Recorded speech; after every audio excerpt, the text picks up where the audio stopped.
घेऊया, गाणगापुराला जाऊया, दत्त दर्शन घेऊया.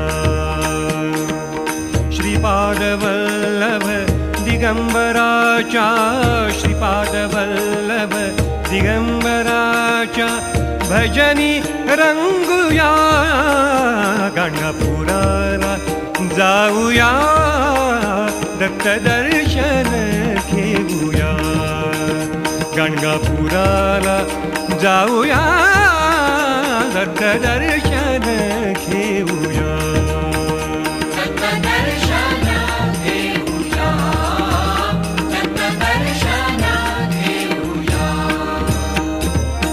शतजन्मांचे संचित म्हणून दत्त निवासी आला देह, शतजन्मा